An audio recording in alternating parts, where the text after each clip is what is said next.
El Estado de México es la entidad más habitada de todo el país, con más de 17 millones de personas distribuidas entre volcanes, bosques, valles y una enorme mancha urbana que continúa extendiéndose sin freno. Es el territorio que rodea a la capital mexicana, el que diariamente aporta gran parte de su fuerza laboral, conecta sus carreteras y recibe a miles de familias que ya no encuentran espacio dentro de una ciudad que parece haberse quedado pequeña.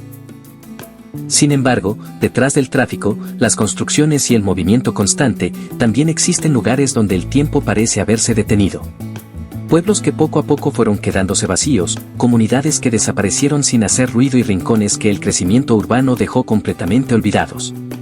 Hoy conoceremos 12 de esos sitios del Estado de México donde el silencio terminó ocupando el lugar de quienes alguna vez vivieron ahí. Antes de continuar, suscríbete a este gran canal para que no te pierdas ningún video y comenta si conoces alguno de estos lugares. Número 12. Las comunidades fantasma del Desierto de los Leones. El Desierto de los Leones es un parque nacional ubicado al poniente del Valle de México, compartido entre la Ciudad de México y el Estado de México. Su nombre puede confundir por partida doble.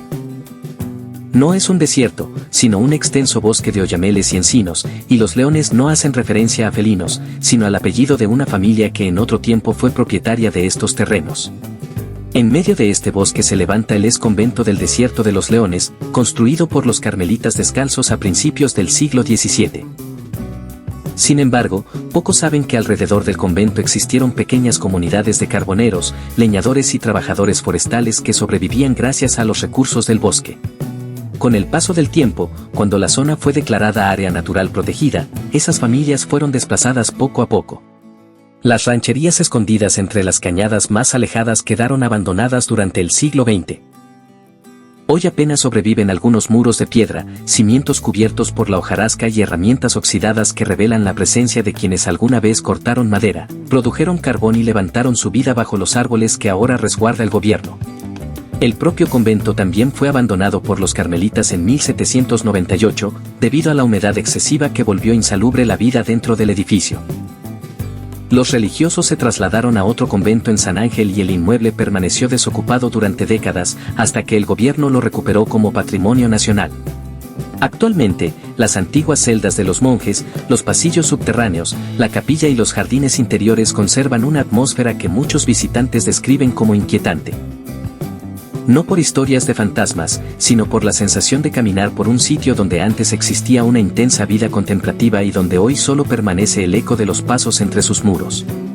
El convento funciona como museo y centro cultural, y cada fin de semana recibe a familias que aprovechan para recorrer el bosque. Sin embargo, más allá del edificio principal, internándose en las cañadas más apartadas, siguen ocultos los restos silenciosos de aquellas comunidades que desaparecieron cuando el bosque dejó de pertenecer a quienes vivían de él.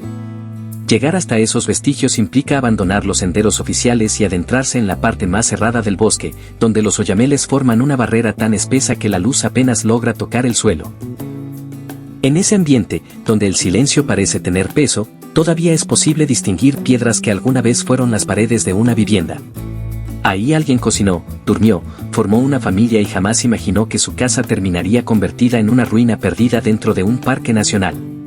Número 11. La ex hacienda de Molino de Flores, Texcoco. En las afueras de Texcoco, rumbo a la montaña, permanecen las ruinas de la antigua hacienda Molino de Flores, una de las propiedades agrícolas más importantes y prósperas del Valle de México entre los siglos XVI y XIX. La hacienda perteneció al marqués Juan Nepomuceno de Moncada y Berrio, considerado hacia 1830 uno de los hombres más ricos del mundo. Sus dominios abarcaban miles de hectáreas de cultivo e incluían un imponente casco con arquitectura virreinal, una capilla, establos, acueductos y hasta una estación de ferrocarril que enlazaba la propiedad con la capital del país. Su decadencia fue lenta, pero inevitable. Primero, las guerras de independencia y posteriormente la revolución fueron debilitando el poder de los hacendados. Después, la reforma agraria impulsada por Lázaro Cárdenas repartió las tierras entre campesinos, haciendo desaparecer el modelo económico que sostenía la hacienda. En su época de mayor esplendor, el lugar llegó a albergar alrededor de 6.500 habitantes. Conforme la actividad dejó de ser rentable, la población comenzó a dispersarse y el casco quedó abandonado. Sin personas que cuidaran los edificios, los techos, jardines y muros fueron deteriorándose hasta convertirse en las ruinas que hoy permanecen. Actualmente, Molino de Flores forma parte de un parque nacional donde muchas familias realizan días de campo entre construcciones históricas. Los arcos del antiguo acueducto continúan en pie, la capilla todavía conserva fragmentos de pintura mural y el edificio principal sigue resistiendo más por la solidez de su construcción que por labores constantes de restauración. La antigua estación del ferrocarril también permanece ahí, con sus andenes desiertos y rieles cubiertos de óxido que ya no conducen a ningún destino. Hoy los niños juegan por los mismos corredores donde alguna vez caminaron peones, sirvientes y hacendados, mientras el olor de la tierra húmeda se mezcla con la nostalgia de un sitio cuya grandeza solo puede imaginarse a través de sus ruinas. Lo más llamativo de Molino de Flores es que el abandono nunca fue absoluto. Las autoridades recuperaron y restauraron parcialmente las áreas más vistosas para convertirlas en un parque abierto al público. Sin embargo, las zonas menos atractivas, aquellas que rara vez aparecen en fotografías turísticas, continúan deteriorándose con cada temporada de lluvias. Los techos sin mantenimiento terminan colapsando, las filtraciones destruyen las vigas restantes y, tarde o temprano, un muro más cae sin que nadie escuche el estruendo. Es una desaparición lenta de una hacienda que alguna vez fue el centro de la vida para miles de personas y que hoy sirve como escenario para fotografías familiares frente a construcciones cuyos antiguos habitantes casi nadie recuerda. Número 10. Las comunidades mineras abandonadas de Sultepec. Sultepec, ubicado al sur del Estado de México, fue durante la época colonial uno de los centros mineros más importantes de la Nueva España.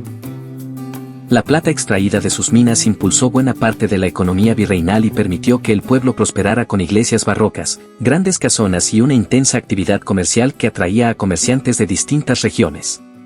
Pero cuando los yacimientos comenzaron a agotarse y la minería dejó de ser rentable, Sultepec inició un declive del que nunca logró recuperarse completamente. Las primeras en resentir ese cambio fueron las comunidades mineras que rodeaban la cabecera municipal. En esas rancherías vivían los trabajadores que descendían diariamente a las galerías subterráneas. Al desaparecer la principal fuente de empleo, muchas familias emigraron primero hacia haciendas cercanas y después a ciudades donde esperaban encontrar mejores oportunidades. Hoy solo permanecen casas de adobe con los techos derrumbados, antiguas bocaminas cubiertas por piedras y vegetación, además de los caminos empedrados que los mineros recorrían antes del amanecer para llegar a su jornada de trabajo. Aunque Sultepec aún conserva parte de su centro histórico, las comunidades periféricas muestran una realidad mucho más dura. Existen rancherías completamente vacías, donde las viviendas permanecen abiertas al cielo porque los techos colapsaron hace décadas y jamás fueron reconstruidos. Los muros de piedra siguen resistiendo gracias a la calidad de la construcción colonial, pero todo lo demás desapareció. Las vigas terminaron podridas, las puertas fueron retiradas para usarlas como leña y las ventanas dejaron de existir mucho antes de que el último habitante abandonara definitivamente su hogar. Sultepec también ocupa un lugar importante en la historia nacional. Durante la Guerra de Independencia, el general Ignacio López Rayón estableció aquí la primera Junta Nacional Americana, un intento por organizar un gobierno independiente mientras el conflicto seguía desarrollándose. Desde este antiguo centro minero surgieron documentos que sentaron las bases del constitucionalismo mexicano, y parte de la riqueza generada por la plata ayudó a financiar la causa insurgente. Cuando las fuerzas realistas retomaron la región, Sultepec sufrió la destrucción que los ejércitos coloniales reservaban para las poblaciones rebeldes. Después de ese golpe, la actividad minera tardó muchos años en recuperarse. Toda esa sucesión de auge, destrucción, recuperación y nueva decadencia define la historia del municipio. Las ruinas que hoy sobreviven en las comunidades cercanas no representan únicamente el final de una industria minera, sino la acumulación de casi 5 siglos de ciclos económicos que dejaron la sierra llena de túneles y prácticamente sin habitantes que siguieran excavándolos. Número 9. Los fraccionamientos fantasma de Huehuetoca. Si San Luis de las Peras representa el pueblo fantasma más antiguo del Estado de México, los fraccionamientos abandonados de Huehuetoca son probablemente el ejemplo más moderno y, al mismo tiempo, uno de los más inquietantes. Ubicado al norte del Valle de México, Huehuetoca vivió durante la década de los 2000 un enorme crecimiento impulsado por la construcción de vivienda de interés social. Las desarrolladoras prometían resolver el déficit habitacional de la zona metropolitana mediante miles de casas económicas financiadas con créditos del Infonavit y del Fobiste. Muchas familias aceptaron la oferta convencidas de que por fin tendrían una vivienda propia, pero la ilusión duró poco. Los nuevos desarrollos estaban demasiado alejados del centro de la Ciudad de México, con transporte público deficiente, pocos servicios, ausencia de hospitales, escuelas y fuentes de empleo, e incluso, en varios casos, sin agua potable o drenaje funcionando adecuadamente. Quienes adquirieron esas viviendas terminaron invirtiendo entre 4 y 5 horas diarias únicamente en traslados hacia sus trabajos. Con el tiempo, esa situación se volvió imposible de sostener y miles decidieron abandonar las casas para regresar a zonas más cercanas a sus empleos, aun cuando implicara volver a vivir en espacios reducidos. De acuerdo con datos del INEGI, Huehuetoca acumuló miles de viviendas deshabitadas. Los fraccionamientos que aparecían impecables en los folletos de venta terminaron convertidos en calles silenciosas, con ventanas rotas, fachadas cubiertas de grafiti, patios invadidos por la maleza y un ambiente completamente desolador. Las avenidas pensadas para niños jugando y familias caminando hoy son recorridas principalmente por perros callejeros y por el viento que arrastra polvo entre casas vacías. Lo más triste de estos fraccionamientos es que no se trata de ruinas históricas, sino de construcciones del siglo XXI. Son viviendas adquiridas mediante créditos hipotecarios que muchas familias, probablemente, aún siguen pagando mientras rentan un departamento en otra parte porque jamás pudieron habitar la casa que compraron. Todo esto refleja el fracaso de una política habitacional que confundió levantar viviendas con construir comunidades, suponiendo que las personas vivirían donde se les asignara sin importar si existían las condiciones mínimas para desarrollar una vida digna. El problema tampoco se limita a Huehuetoca. Municipios cercanos como Zumpango y Tecámac presentan escenarios muy similares: crecimiento acelerado, ventas masivas, abandono progresivo y un deterioro constante. Las constructoras obtuvieron ganancias, las instituciones financieras recuperaron sus créditos y miles de familias quedaron atrapadas con deudas por viviendas imposibles de habitar y difíciles de vender, porque casi nadie quiere comprar una casa en un desarrollo donde gran parte de las propiedades permanecen vacías o deteriorándose. Es la versión mexiquense del fenómeno que ocurrió en Tlajomulco, Jalisco, conocido por muchos como el Chernóbil mexicano. Solo que aquí el problema se multiplica en decenas de fraccionamientos repartidos por todo el norte del estado, cada uno convertido en un recordatorio de promesas incumplidas. Número 8. Santa María Tarasquillo y las haciendas pulqueras abandonadas.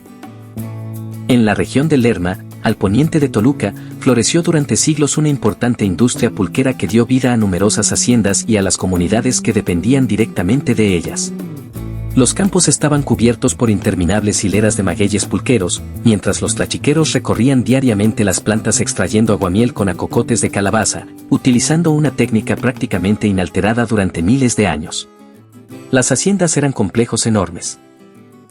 Contaban con tinacales para fermentar el pulque, cascos señoriales donde residían los propietarios, capillas para la comunidad y tiendas de raya donde los peones adquirían prácticamente todo lo que necesitaban mediante crédito. Muchas de esas propiedades todavía sobreviven en los mapas bajo nombres como Atarasquillo, o Coyoacac o Yaxalva. Cada una funcionaba con su propia organización interna y reflejaba la estructura social característica de la época. Cuando el pulque perdió terreno frente a la cerveza, comenzó también el derrumbe de estas haciendas. Los magueyales fueron sustituidos por cultivos de maíz o por desarrollos habitacionales, los tinacales quedaron convertidos en bodegas vacías y los antiguos cascos empezaron a perder ventanas, luego techos y finalmente gran parte de su estructura. Las comunidades que vivían alrededor también se quedaron sin empleo y la migración hacia Toluca y la Ciudad de México fue vaciando poco a poco los ranchos que antes giraban alrededor de la producción pulquera. Hoy las ruinas sobreviven dispersas entre los campos como el esqueleto de una industria que México dejó atrás. Los muros de piedra aún permiten imaginar la magnitud de aquellas construcciones y los arcos conservan una elegancia que contrasta con la maleza que invade sus alrededores. No existen museos, programas importantes de restauración ni señalización turística. Solo permanecen las piedras, algunos magueyes que resistieron el paso del tiempo y el recuerdo de cuando el pulque era la bebida predominante del país. También vale la pena entender por qué desapareció esa industria. La cerveza no desplazó al pulque únicamente por sus características, sino por una combinación de campañas publicitarias, presión de las grandes cerveceras y una estrategia para desacreditar al pulque mediante rumores relacionados con su higiene, su fermentación y su asociación con la pobreza. Con esa campaña, el pulque pasó de ser una bebida consumida por amplios sectores de la población a convertirse en un producto prácticamente marginado, arrastrando consigo a las haciendas, los campos de maguey y las comunidades que dependían de toda esa cadena productiva. Aunque actualmente el pulque vive un resurgimiento gracias al interés por los productos artesanales y la cultura alternativa, ese nuevo auge beneficia principalmente a bares de la Ciudad de México. Las antiguas haciendas del Estado de México permanecen tan abandonadas como hace medio siglo.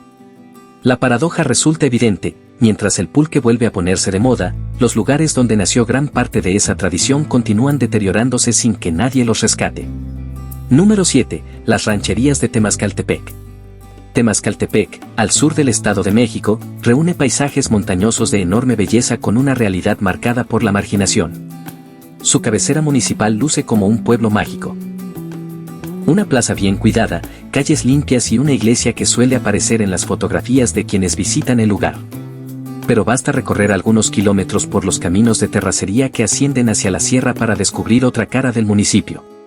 Ahí existen rancherías que año tras año pierden habitantes sin que ningún programa gubernamental logre detener ese proceso.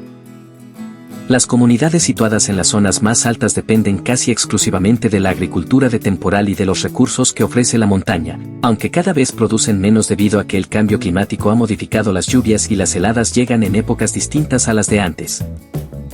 Los jóvenes emigran hacia Toluca, la Ciudad de México o Estados Unidos en busca de oportunidades, mientras quienes permanecen son, en su mayoría, personas mayores que conservan las tradiciones más por costumbre que por expectativa de futuro. En algunas rancherías de la sierra, muchas casas pasan prácticamente todo el año cerradas con candado. Solo vuelven a abrirse durante las fiestas patronales, cuando quienes emigraron regresan por unos días para convivir con sus familias. Esas reuniones tienen algo de celebración y algo de despedida, porque cada año hay menos habitantes, menos niños jugando en las calles y menos esperanza de que esos pueblos continúen existiendo por mucho tiempo. Los caminos de terracería que comunican estas comunidades con la cabecera municipal suelen deteriorarse durante cada temporada de lluvias, mientras las reparaciones avanzan con una lentitud que refleja hacia dónde se destinan realmente los recursos públicos. Para los adultos mayores que permanecen en estas rancherías, acudir al médico puede representar un recorrido de medio día entre la ida y el regreso.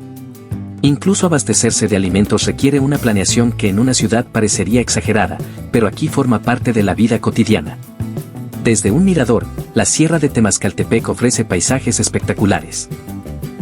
Sin embargo, vivir allí cuando se tienen 70 años, las fuerzas ya no alcanzan y los hijos o nietos viven en Toluca o incluso en Chicago significa enfrentar una soledad que ninguna fotografía turística logra transmitir.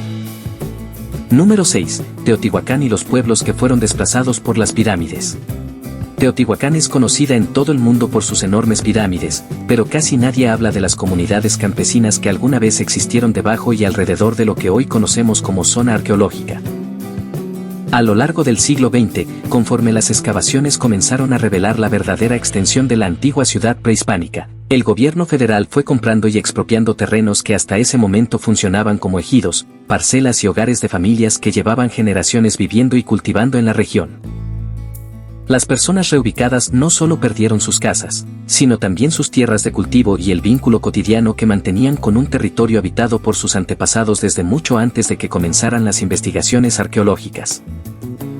Algunas familias recibieron compensaciones económicas, otras fueron trasladadas a terrenos menos fértiles y todas tuvieron que aceptar que el lugar donde habían construido su vida se convertiría en patrimonio histórico, administrado por instituciones que ahora tenían prioridad sobre sus milpas y viviendas. De aquellas comunidades quedaron únicamente rastros dispersos.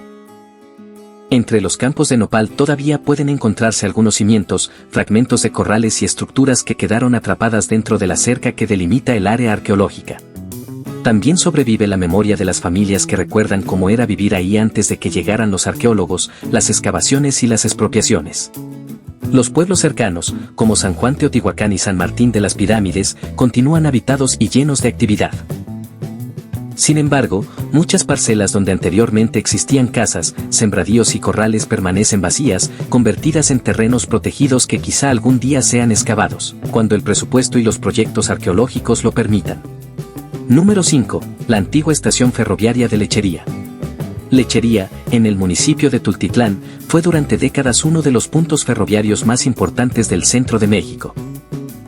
Por sus vías circulaban trenes que conectaban la Ciudad de México con el Bajío, el norte del país y la costa del Pacífico. La estación mantenía una actividad constante de pasajeros y mercancías, rodeada de talleres para reparar locomotoras, patios de maniobras, bodegas de almacenamiento y una comunidad ferrocarrilera que creció alrededor de las vías. Trabajar en el ferrocarril no era únicamente tener un empleo. Para muchas familias significaba pertenecer a uno de los gremios más fuertes y reconocidos de México. Los trabajadores vivían cerca de la estación, criaban a sus hijos junto a los rieles y construyeron una identidad colectiva alrededor de los trenes, los horarios y el ruido de las locomotoras.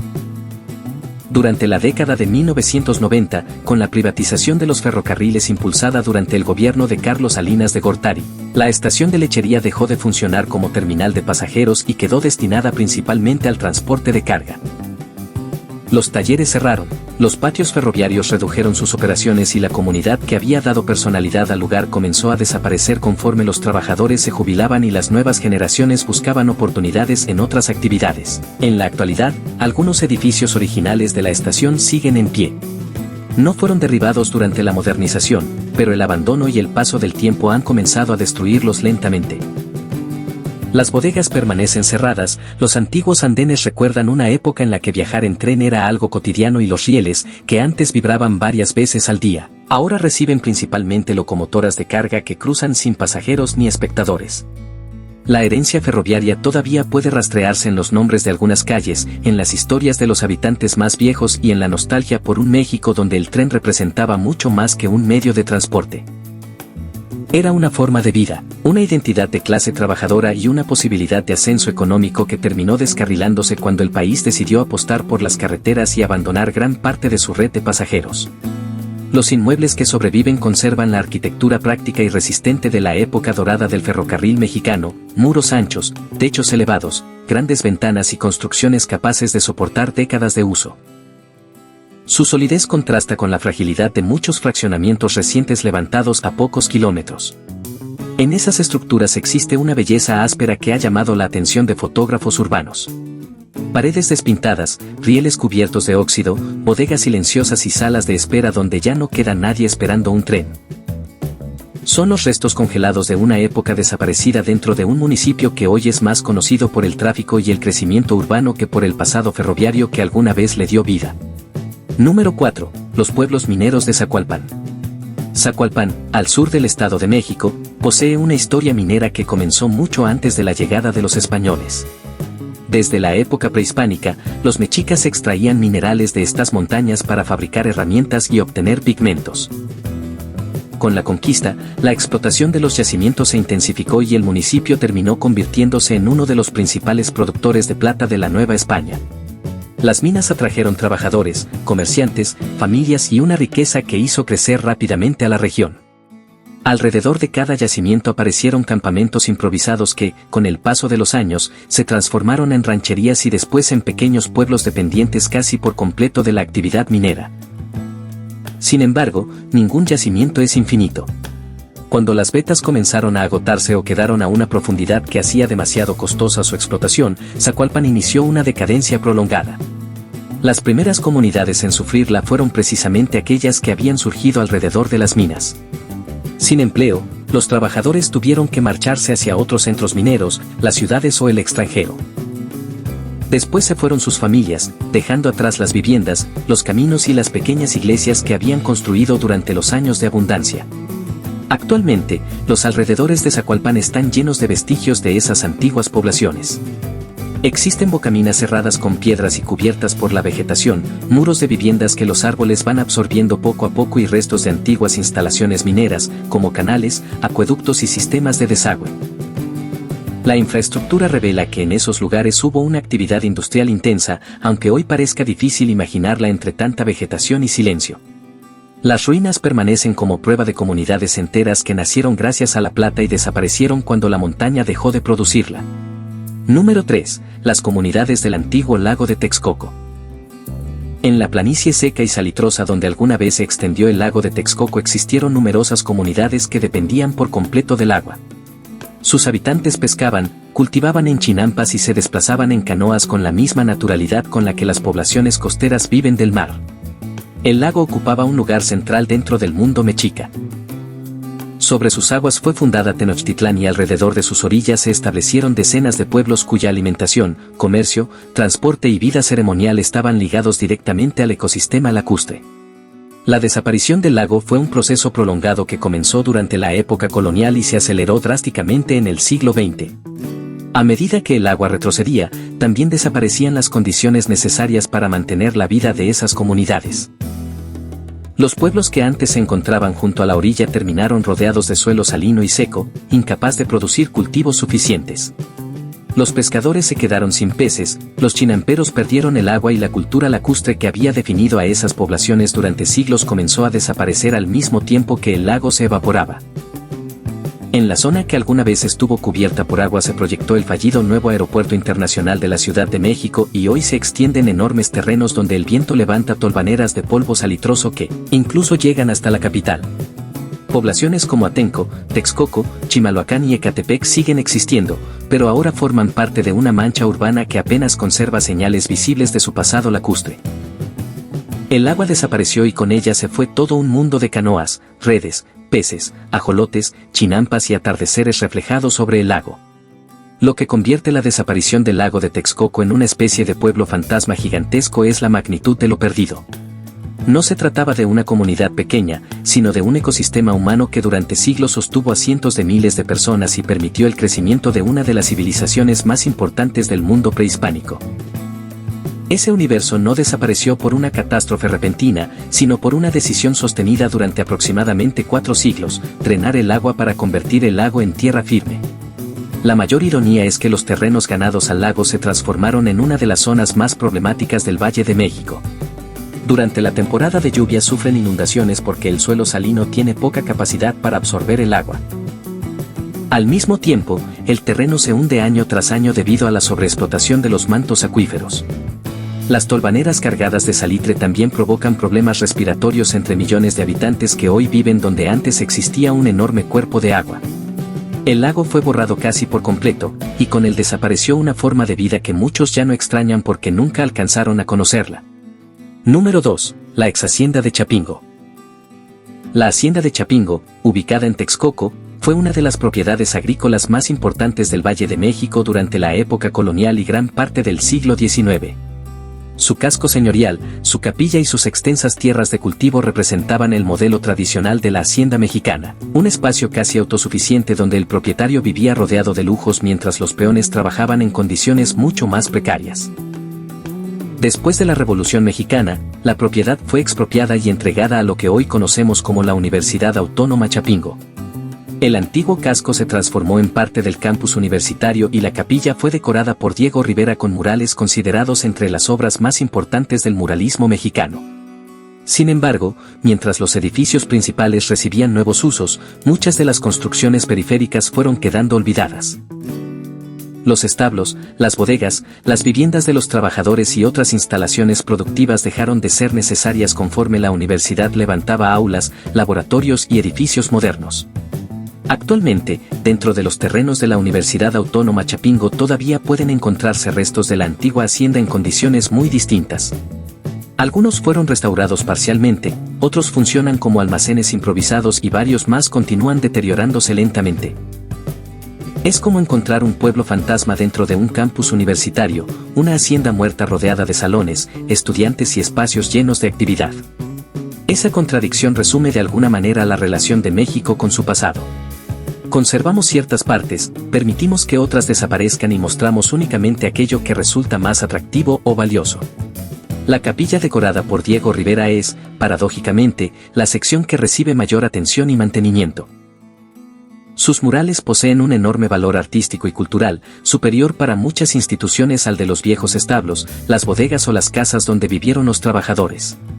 Sin embargo, las pinturas de Rivera hablan precisamente de la tierra y de las personas que la trabajan. Esa misma historia continúa desarrollándose alrededor de la capilla, donde las paredes de adobe se desgastan con cada temporada de lluvias mientras los visitantes atraviesan el campus rumbo a los murales sin detenerse a observar las estructuras que se desmoronan a los costados del camino. Número 1. Las comunidades desplazadas del Nevado de Toluca. El Nevado de Toluca, conocido por los nahuas como Sinantécatl, es el cuarto volcán más alto de México y uno de los paisajes más impresionantes del Estado de México.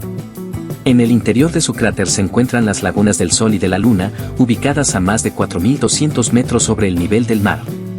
El azul de sus aguas, combinado con el gris de las rocas volcánicas y el blanco de la nieve durante algunos inviernos, convierte el lugar en uno de los destinos naturales más fotografiados de la región. Lo que muchos visitantes desconocen es que las laderas del volcán estuvieron habitadas por comunidades que dependían de la explotación forestal, el pastoreo y la agricultura de altura. Eran principalmente familias otomíes y mazahuas que durante generaciones vivieron en terrenos que después serían declarados área natural protegida. En 1936, el Nevado de Toluca recibió la categoría de Parque Nacional. Con el paso de las décadas se aplicaron nuevas regulaciones y recategorizaciones que fueron restringiendo actividades como la tala, el cultivo y el pastoreo dentro del territorio protegido. Estas medidas dejaron a muchas comunidades sin sus fuentes tradicionales de ingresos. Familias acostumbradas a cortar leña, sembrar papa y llevar ovejas a las praderas descubrieron de un momento a otro que las actividades que habían realizado durante generaciones ahora estaban prohibidas. La montaña que siempre había sido su hogar se convirtió en patrimonio de todos, pero dejó de pertenecerles a quienes realmente vivían en ella. La migración fue prácticamente inevitable. Las familias descendieron hacia Toluca, Sinacantepec, la Ciudad de México y otras zonas urbanas en busca de las oportunidades que ya no podían encontrar en la sierra. Conforme se marcharon, las rancherías ubicadas en las partes más altas comenzaron a vaciarse. Las viviendas de madera y piedra, construidas para resistir el frío y el viento de los 4.000 metros de altitud, quedaron sin mantenimiento y terminaron deteriorándose. Hoy, a lo largo de algunos caminos y veredas que llevan hacia el cráter, todavía pueden encontrarse los restos de aquellas comunidades. Entre el paisaje aparecen muros de piedra seca, corrales donde ya no hay animales y cimientos de casas que alguna vez mantuvieron encendida una chimenea mientras afuera caía la nieve. Los visitantes que suben durante los fines de semana suelen pasar junto a esos vestigios sin prestarles demasiada atención.